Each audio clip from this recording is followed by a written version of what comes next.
Y sin más preámbulo, arrancamos con nuestra primera conferencia que corresponde a cargo de José Luis Harp. Él es psicólogo clínico y sexólogo de profesión y conferencista internacional, director de capacitación de la Red Mundial de Conferencistas, hipnoterapeuta certificado y life coach. El tema que nos va a compartir el día de hoy es los estrategas del ser humano. Bienvenido, José Luis, adelante.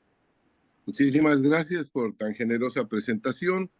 Bueno, yo he decidido deliberadamente no hacer una ponencia, ya que este tema, más que un tema relacionado a algo pedagógico, está más bien vinculado a un tema que me parece por demás importante y que es la reflexión.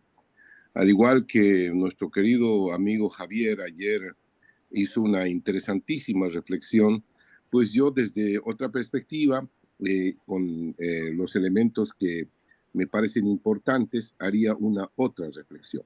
Se habla mucho de estrategia y voy entrando en materia. Se habla mucho de qué debe hacer el ser humano con respecto de la realidad. Yo quisiera hacer una primera inversión analítica de este elemento. El primer elemento que quisiera poner a discusión y a reflexión es qué hacemos hoy con el ser humano, con la nueva realidad que se está presentando en nuestro medio y en este momento de la historia del pensamiento moderno del ser humano. Me refiero básicamente a esta etapa de la posverdad, la denominada posverdad, que es desde el punto de vista filosófico y del pensamiento antropológico humano, vendría a ser como la posmodernidad. Dentro de la posmodernidad se ha acuñado un término que se llama la posverdad. ¿Qué es la posverdad? La posverdad no es otra cosa que una serie de argumentos que bien justificados podrían producir, entre comillas, nuevas verdades.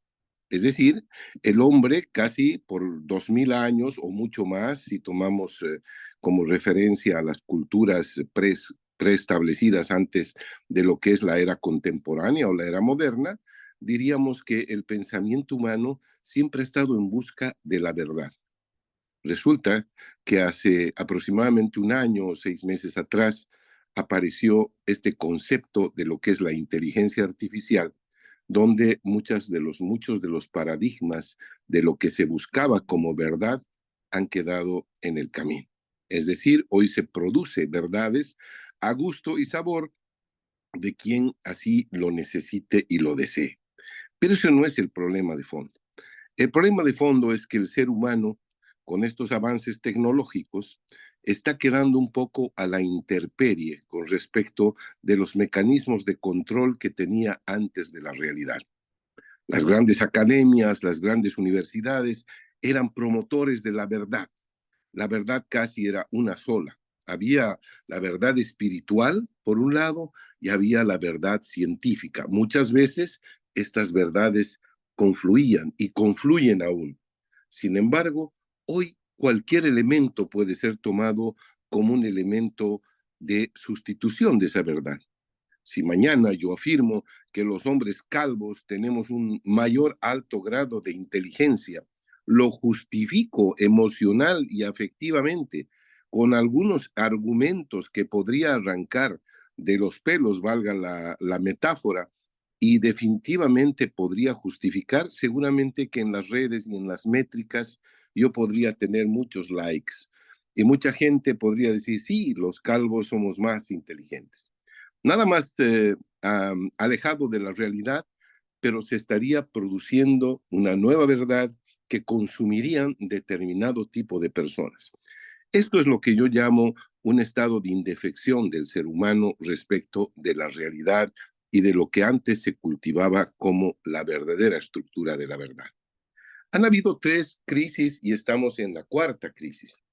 Esto no tiene nada que ver con mi pensamiento espiritual. Yo soy un agnóstico creyente, soy una persona que creo en Dios y por supuesto respeto todas las expresiones religiosas, aunque yo no tengo una en particular, pero mi fe en Dios está por demás comprobada y patentizada a lo largo de mi vida.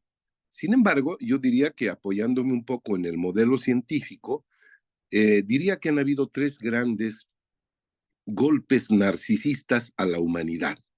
El primero de ellos, ¿cuál ha sido? Ha sido cuando a través de los métodos copernianos nos dimos cuenta de que no éramos el centro del universo. Es decir, el primer golpe narcisista que se le da a la humanidad es cuando la ciencia descubre que no habíamos estado nosotros en el centro del universo y que no es el Sol que daba vueltas alrededor de nosotros, sino nosotros alrededor del Sol. Y ahora, contemporáneamente, con la tecnología y con todos los medios que tenemos, podemos claramente establecer que no solo somos un lugar casi marginal del universo, sino somos una ínfima o centésima parte de la inmensidad de lo que es el universo. Ese fue el primer golpe narcisista. Durante miles de años, el hombre pensaba que estaba en el centro de la creación. Y el segundo elemento narcisista era precisamente, que pensábamos que éramos seres únicos, que éramos seres absolutamente creados y que no teníamos ningún tipo de desarrollo dentro de la antropología física y de todos los elementos que tienen que ver con ello. El segundo golpe narcisista fue darnos cuenta que formamos parte de una cantidad importante de mamíferos, que tenemos cualidades excepcionales, que nuestro cerebro ha desarrollado de manera excepcional y que nos hace diferente a muchos otros mamíferos que comparten esto que llamamos tierra, pero nos hemos dado cuenta que tampoco éramos seres tan genuinos y tan originales como pensábamos que éramos.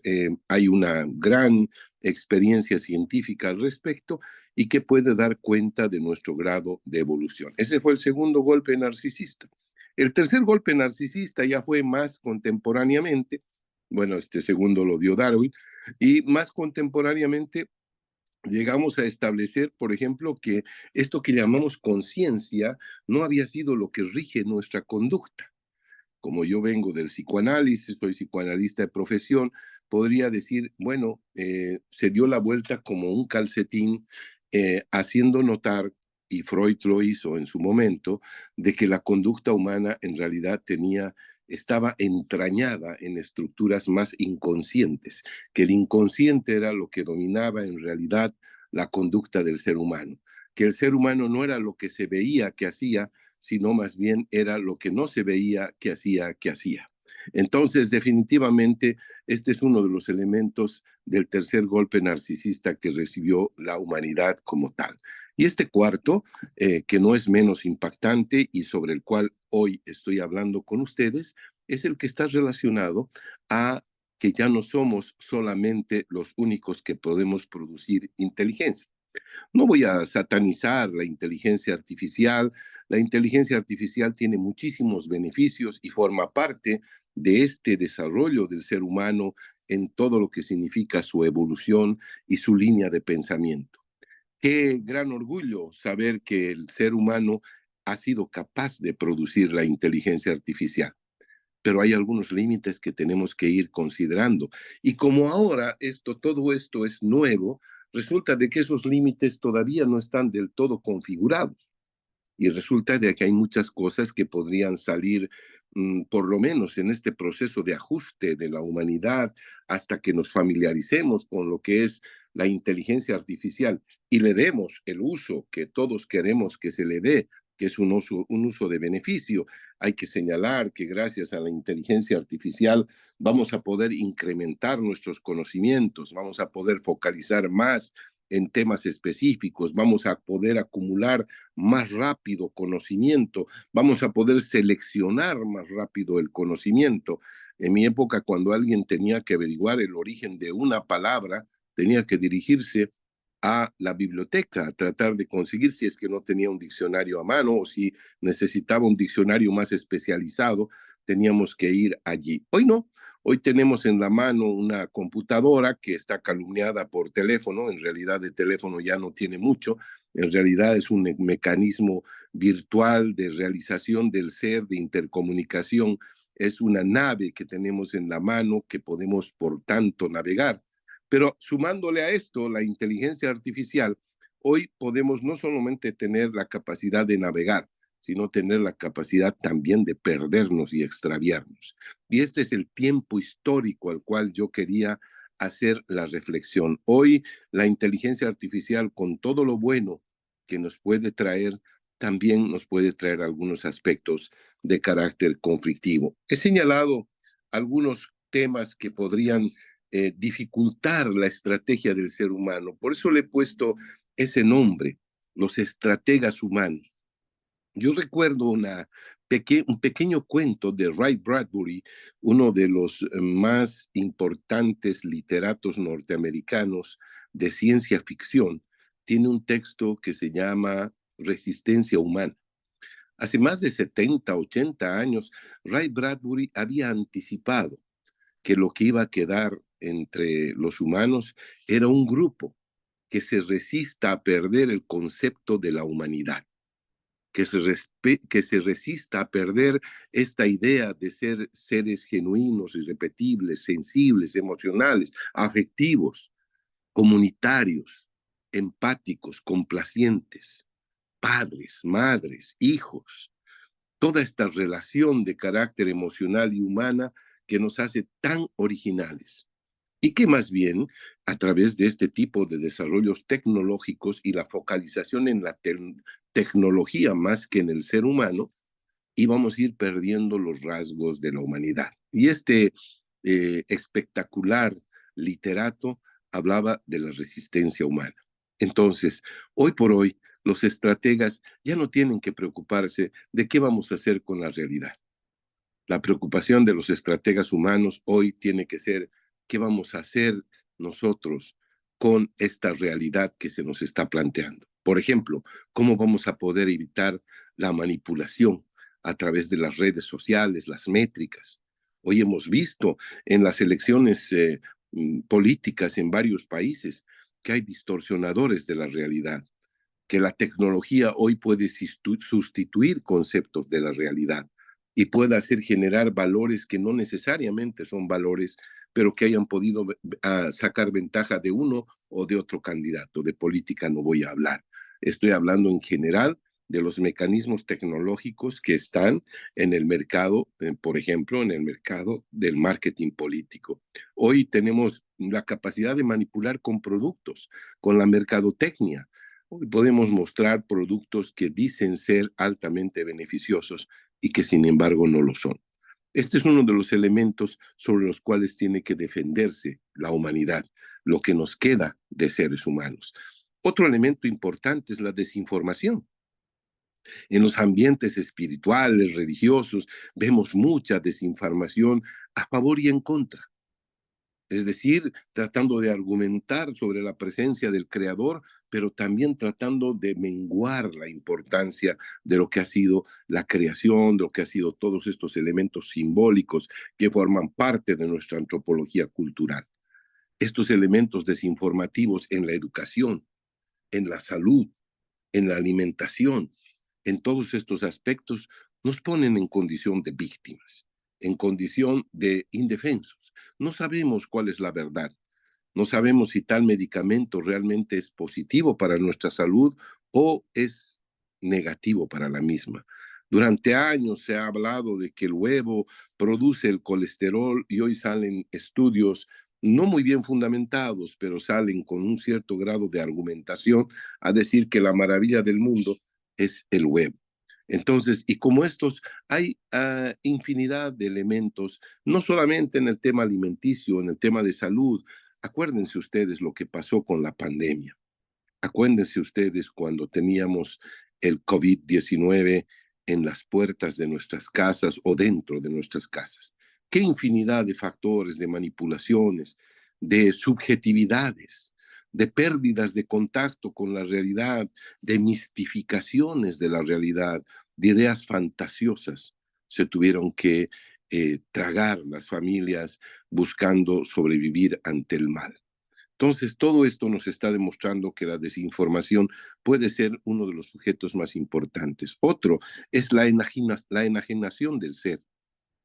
Vaya caramba, ¿cómo podemos decir que el ser humano está yendo en un camino lineal hacia la evolución de su pensamiento si hoy La inteligencia artificial puede producir mejores documentos que nosotros, puede argumentar mejor que nosotros.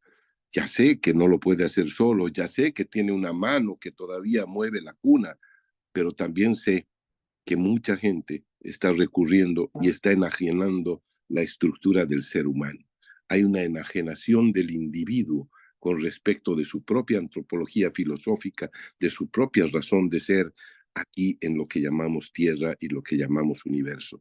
Hay una relación de enajenación inclusive con la propia familia, con el vínculo, con el cercano, con el ente laboral. ¿Cuántos elementos de estos están en crisis desde el punto de vista de la perspectiva de nuestros propios trabajos?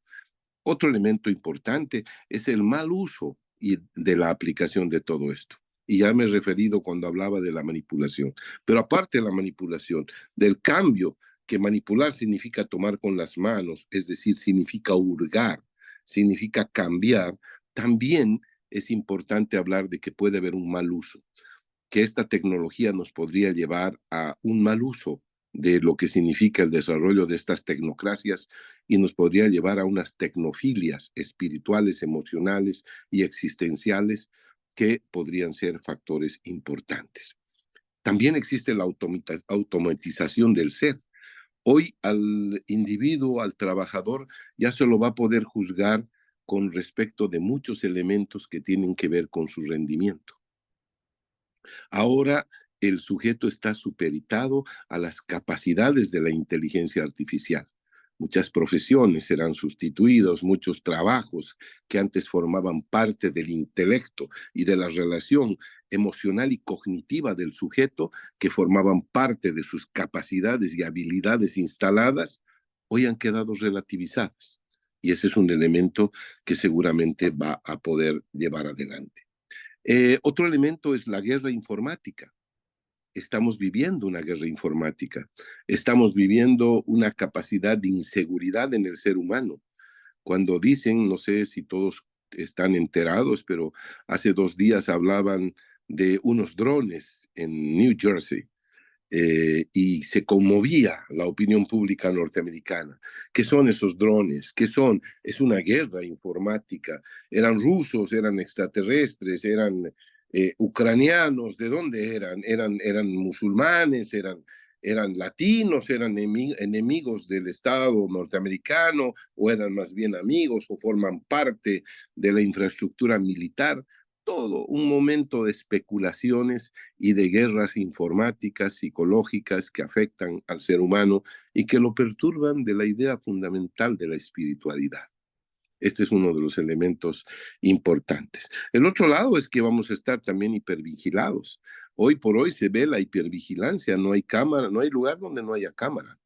Yo creo que los únicos lugares donde todavía no hay cámara por razones de carácter legal y por razones de la cultura sexual es en los baños, es en los lugares de intimidad donde todavía no hay, y eso en algunos lugares ya esto inclusive sobrepasa los límites. Entonces vivimos una sociedad hipervigilada, todo lo que hacemos nos están filmando.